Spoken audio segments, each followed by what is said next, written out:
चलिए दोस्तों वीडियो की शुरुआत करते हैं। सबसे पहले कंपनी की बात करते हैं। पहली कंपनी का नाम है दोस्तों पॉलीकैब इंडिया लिमिटेड। बट इसको डिस्कस करने से पहले अगर आपने अभी तक चैनल को सब्सक्राइब नहीं किया है तो चैनल को सब्सक्राइब करके बेल आइकन को प्रेस कर लो ताकि आने वाली जितनी भी वीडियोज़ हैं उसका नोटिफिकेशन आपको सबसे पहले मिल सके। और एक डिस्क्लेमर भी है, जो भी न्यूज़ एंड अपडेट्स हम लोग कवर करेंगे वो सारी एजुकेशन पर्पज़ के लिए हैं, सीखने के लिए हैं।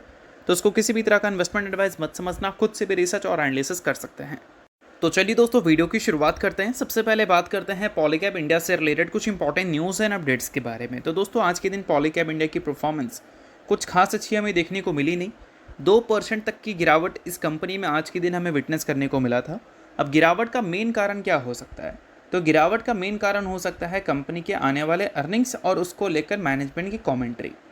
देखो, पिछले 6 महीने में अगर देखें तो हमारा जो कैपिटल मार्केट है उससे कई ज़्यादा पॉपुलर कमोडिटी मार्केट हुआ है, क्योंकि वहाँ पर क्रूड ऑयल के प्राइसेस बढ़े हैं, गोल्ड के प्राइसेस बढ़े हैं, सिल्वर के प्राइसेस बढ़े हैं, कॉपर के प्राइसेस बढ़े हैं। तो जो भी कंपनीज इसमें डील करती हैं उन कंपनीज़ को या तो नुकसान हुआ है या तो फ़ायदा हुआ है। अब देखा जाए तो ऑयल कंपनीज़ जो ऑयल रिफाइन करती है उसको इससे नुकसान हुआ है, और जो ऑयल एक्सप्लोर करती है उसको इससे फ़ायदा हुआ है। तो वैसे ही पॉलीकैब इंडिया की बात करें तो इनका मेन काम क्या है? केबल्स एंड वायर इंडस्ट्रीज़ में ये कंपनी सबसे बड़ा प्लेयर है। अब इसमें सबसे इम्पॉर्टेंट जो कंपोनेंट है वो कॉपर है, और इनका जो टोटल रॉ मटेरियल में खर्चा लगता है उसका 50% से ज़्यादा तो कॉपर में ही जाता है। तो कॉपर का प्राइसेस अगर बढ़ेगा तो कंपनी को ना चाहकर भी अपने केबल्स एंड वायर्स के प्राइसेस बढ़ाने पड़ेंगे, और इस वजह से क्या होगा कि कंपनी के जो वॉल्यूम्स हैं उसमें हमें इम्पैक्ट देखने को मिल सकता है। अब सबसे इम्पॉर्टेंट बात यह है कि ऐसा तो नहीं है ये इम्पैक्ट हमें पहले नहीं देखने को मिलता, इसी बार देखने को मिल सकता है। तो पहले भी देखने को मिल सकता था बट पहले देखने को मिला नहीं। और मैनेजमेंट ने ये भी बोला कि जो वॉल्यूम ग्रोथ है उसमें भी कोई इम्पैक्ट हमें देखने को नहीं मिली, ना रेवेन्यू में इम्पैक्ट आया ना वॉल्यूम में इम्पैक्ट आया। बट अभी रिसेंट टाइम में जिस हिसाब से ब्रोकरेज हाउस की कॉमेंट्री आई है कॉपर के बढ़ते प्राइजेस को लेकर, पॉलीकैब इंडिया के वॉल्यूम्स को लेकर उन्होंने कंसर्न जताई है। इस वजह से इस Q1 के जो अर्निंग्स हैं वो काफ़ी ज़्यादा इंपॉर्टेंट रोल प्ले करते हैं। अब कल के दिन जो कंपनी के अर्निंग्स आएंगे उसको लेकर बाजार क्या एस्टिमेट लेकर चल रही है, तो चलो उसको देख लेते हैं। अब दोस्तों वीडियो में आगे बढ़ने से पहले बात कर लेते हैं सेबी रजिस्टर्ड टेलीग्राम चैनल के बारे में, जिसको आप ज्वाइन कर लो। लिंक इसका डिस्क्रिप्शन में दिख जाएगा। ज्वाइन करने का सबसे बड़ा बेनिफिट ये है कि जिस हिसाब से मार्केट में अप्स एंड डाउन दिख रहा है, ऐसे टाइम पर हर दूसरी कंपनी के एनालिसिस बहुत ज़्यादा इंपॉर्टेंट है। तो यहाँ पर आपको सभी कंपनी के टेक्निकल्स को एनालिसिस कर अपडेट होता हुआ देखने को मिल जाता है, जो कि हर किसी के लिए काफ़ी ज़्यादा यूज़फुल है। और इसके लिए आप चैनल को ज्वाइन कर फ्री में आप चेकआउट भी कर सकते हैं इन कंपनी के प्रॉपर टेक्निकल्स, जिससे आपको आइडिया लगेगा कि अभी इन कंपनी में क्या चल रहा है। तो without wasting any time link description में है, लिंक की तरफ जाकर चैनल को फ्री में ज्वाइन कर लो। तो सबसे पहले एक बात जान लो कि पिछले क्वार्टर में जो कंपनी ने रेवेन्यू रिपोर्ट किया था उसमें ग्रोथ हमें 26.89% की देखने को मिली थी। 8,864 करोड़ का रेवेन्यू इसने रिपोर्ट किया था। और पॉलीकैब इंडिया जिस बिज़नेस में काम करती है वो सीजनल बिजनेस है, मतलब किसी टाइम पे अच्छे नंबर्स देखने को मिलेंगे और किसी टाइम पे ख़राब नंबर देखने को मिलेंगे। अगर हम बात करें मॉनसून सीज़न की तो वहाँ पर जो इंफ्रास्ट्रक्चर वर्क है वो स्लो डाउन हो जाता है, तो उस टाइम पॉलीकैब इंडिया के जो अर्निंग्स हैं वो उतने अच्छे होते नहीं हैं। तो कभी भी इस कंपनी के नंबर को Q1Q बेसिस पे कंपेयर मत करना, हमेशा कंपेयर करना है तो ईयर ऑन ईयर बेसिस पे करना, जैसे हम वीबल को करते हैं। ठीक है, तो जो रेवेन्यू इस बार Q1 की ये कंपनी रिपोर्ट करेगी उसमें Q1Q बेसिस पे हम चीज़ों को नहीं देखेंगे, हम सिर्फ देखेंगे कि ईयर ऑन ईयर बेसिस पे कंपनी के अर्निंग्स हमें कैसे देखने को मिल रहे हैं। और इस बार कंपनी के रेवेन्यू को लेकर बाजार उम्मीद कर रही है 7,840 करोड़। अगर हम ईयर ऑन ईयर बेसिस पे देखें तो काफ़ी शार्प ग्रोथ हमें देखने को मिल सकती है, ऐसा बाजार उम्मीद लगाकर चल रही है। Q1Q बेसिस पे लगभग 1,000 करोड़ की डिप हमें देखने को मिलेगी, और ये डिप एक्सपेक्टेड है। बट सबसे इंपॉर्टेंट ये बात है कि डिप के जो नंबर हैं वो ज़्यादा नहीं होने चाहिए, कम होने चाहिए। ये जितना ज़्यादा कम होगा उतना ज़्यादा ईयर ऑन ईयर बेसिस पे ग्रोथ आपको अच्छा दिखेगा, और Q1Q बेसिस पे कम ग्रोथ देखने को मिलेगा। मतलब कम नहीं, मतलब ज़्यादा कम देखने को नहीं मिलेगा, ऐसा हम बोल सकते हैं। अब अगर हम बात करें कंपनी के प्रॉफिट्स के बारे में तो पिछले क्वार्टर में 788 करोड़ का प्रॉफिट रिपोर्ट इसने किया था, और पिछले साल के Q1 में 600 करोड़ का नेट प्रॉफिट इसने शो किया था। और इस बार ये कंपनी से बाजार 702 करोड़ के नेट प्रॉफिट की एक्सपेक्टेशन लगाकर चल रही है। ईयर ऑन ईयर बेसिस पे देखोगे तो ईजिली हमें डबल डिजिट की ग्रोथ देखने को मिल जाएगी, और Q1Q बेसिस पे ही देखोगे तो यहाँ पर भी जो गिरावट है वो बहुत ज़्यादा बड़ा नहीं है। तो मार्केट की एक्सपेक्टेशन कंपनी के नेट प्रॉफिट एंड रेवेन्यू को लेकर अच्छी है। अब ये एक्सपेक्टेशन अच्छी इसलिए भी हो सकती है क्योंकि कंपनी ने केबल्स एंड वायर के प्राइसेस बढ़ाए हैं, तो इस वजह से रेवेन्यू ग्रोथ बेहतर है। देखना होगा इसके साथ वॉल्यूम ग्रोथ कैसा रिपोर्ट हुआ है। अगर वो भी अच्छा रिपोर्ट होता है तो फिर चीज़ें उतनी ज़्यादा प्रॉब्लमेटिक नहीं है, कॉपर के प्राइसेस बढ़े हैं तो भी। तो ये सारी चीज़ों को ध्यान में रखना है। बाकी नेक्स्ट कंपनी की बात करें तो नेक्स्ट कंपनी है कल्याण ज्वेलर्स इंडिया लिमिटेड। आज के दिन फिर से ये कंपनी की परफॉर्मेंस हमें अच्छी देखने को मिली है। आज के दिन फिर से कंपनी ने 3% की तेज़ी दिखा दी है। अब पिछले 6 ट्रेडिंग सेशन में देखोगे तो ये कंपनी में 53% से ज़्यादा की तेज़ी हमें देखने को मिल गई है।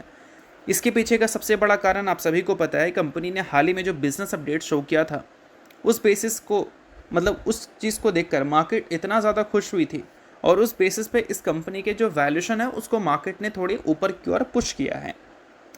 अभी क्या हुआ है कि बीच में कंपनी के वैल्यूशन में अच्छी खासी करेक्शंस हमने देखा है। 120 का स्टॉक भी ये कंपनी का था, फिर वैल्यूशन इतना ज़्यादा करेक्ट हुआ कि 5 साल के एवरेज पी से भी नीचे चला गया। और अभी अगर देखोगे तो अर्निंग्स देखकर मार्केट को ये लगता है कि जो करंट वैल्यूशन है वो क्वाइट अंडर वैल्यूड कंपनी को दिखाता है। तो इस वजह से रिसेंट टाइम में काफ़ी वन साइडेड तेज़ी हमें कल्याण ज्वेलर्स में देखने को मिली है। 6 ट्रेडिंग सेशन में 18-19 हज़ार करोड़ का मार्केट कैप इस कंपनी ने ऐड कर दिया है, जो कि सोचो कितना बड़ा बात है। अब सबसे इम्पॉर्टेंट बात यह है ना कि इतनी तेज़ी के बाद जो फोमो क्रिएट हुआ है, ये फोमो के बाद कई सारे लोग ट्रैप हो सकते हैं और कई सारे लोग दिमाग लगाकर भी काम कर सकते हैं। अब सबसे इम्पॉर्टेंट बात यह है कि ये 6 ट्रेडिंग सेशन में इतनी बड़ी जो तेज़ी आई है उसका मेन कारण तो बिजनेस अपडेट है ना। अब बिजनेस अपडेट का मेन कारण क्या है? बिजनेस अपडेट का मेन कारण है कि आने वाले अर्निंग्स कंपनी कैसा दिखाएगी। तो एट द एंड हम यही बोलेंगे ना कि कंपनी के आने वाले अर्निंग्स को लेकर बाजार की एक्सपेक्टेशन बहुत ही ज़्यादा हाई है।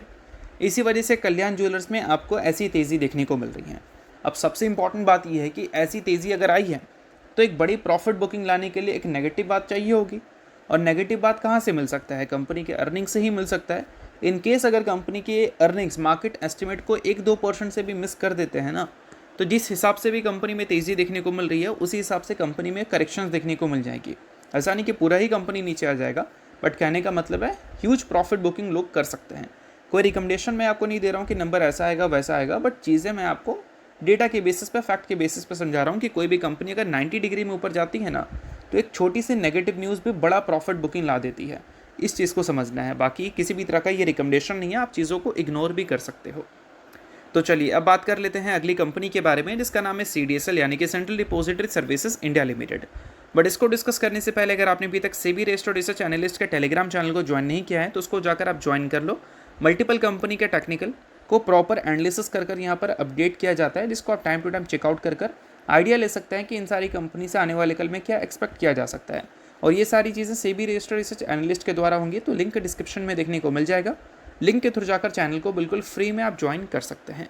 अब CDSL की बात कर लेते हैं। तो CDSL से रिलेटेड 2 खबर हैं। पहली खबर ये है कि CDSL ने हाल ही में 12.75 पर इक्विटी शेयर के हिसाब से फाइनल डिविडेंड का अनाउंसमेंट किया था, जिसका रिकॉर्ड डेट कंपनी ने सेट कर दिया है। अगर हम रिकॉर्ड डेट की बात करें तो वो ये है 17 जुलाई का डेट है। इस दिन फ्राइडे रहने वाला है और इसी दिन कंपनी का रिकॉर्ड डेट है, यानी कि इस डेट से पहले तक जो भी शेयर होल्डर रहेगा वो कंपनी में ये डिविडेंड के लिए पूरी तरह से एलिजिबल रहेगा। सो अगर आप इस कंपनी के इन्वेस्टर हैं तो ये डेट को आप नोट डाउन कर सकते हैं। बाकी दोस्तों CDSL के आने वाले क्वार्टरली रिजल्ट के डेट्स की बात करें तो वो भी फाइनलाइज हो चुकी हैं। 1 अगस्त का डेट है, इसी दिन कंपनी के Q1 के नंबर्स हमें देखने को मिलेंगे। पिछले क्वार्टर में तो revenue year on year basis पे इसने ग्रो कर लिया था, बट Q1Q बेसिस पे गिरावट काफ़ी तगड़ी देखने को मिली थी। सिर्फ रेवेन्यू में नहीं, प्रॉफिट में भी। प्रॉफिट भी काफ़ी तगड़ी तरह से हमें गिरता हुआ नजर आया था और गिरावट का नंबर तो 40% तक था। अब इम्पॉर्टेंट बात यह है कि क्या ये नंबर आने वाले क्वार्टर्स में भी ये रिपीट कर सकती है, तो चलो उसको समझ लेते हैं। तो बाजार इस बार के रेवेन्यू से 285 करोड़ की उम्मीद लगाकर चल रही है। ईयर ऑन ईयर बेसिस पे भी ग्रोथ हमें देखने को मिल जाएगा और Q1Q बेसिस पे भी ग्रोथ देखने को मिल जाएगा, ऐसा मार्केट उम्मीद कर रही है। बट 285 करोड़ अगर ये नंबर है रेवेन्यू के एस्टिमेट की, तो पर्सनली मैं इससे ज़्यादा इंप्रेस नहीं हूँ, क्योंकि अगर ये नंबर 300 करोड़ के ऊपर रहता तो चीज़ें थोड़ी अलग रहती।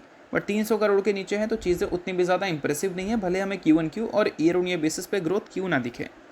अब इसके साथ कंपनी के प्रॉफिट्स की बात करें तो पिछले क्वार्टर में तो काफ़ी खराब प्रॉफिट इसने दिखाया था 80 करोड़, बट इस बार 108 करोड़ का प्रॉफिट ये दिखा सकती है।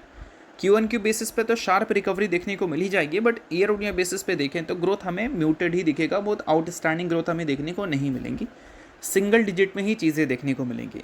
तो इसका मतलब यही है कि अगर इस बार revenue year on year basis पे प्रॉफिट के मुकाबले ज़्यादा ग्रो हो रहा है और प्रॉफिट कम ग्रो हो रहा है, तो फिर से हमें ऑपरेटिंग प्रॉफिट मार्जिन्स में प्रेशर देखने को मिल सकती है।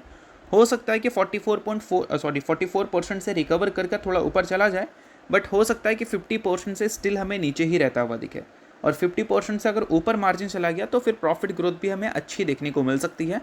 एज ए CDSL इन्वेस्टर आप इन सारी चीज़ों को ज़रूर ध्यान में रखना। बाकी नेक्स्ट कंपनी की बात करें तो नेक्स्ट कंपनी है ऑर्बिट एक्सपोर्ट।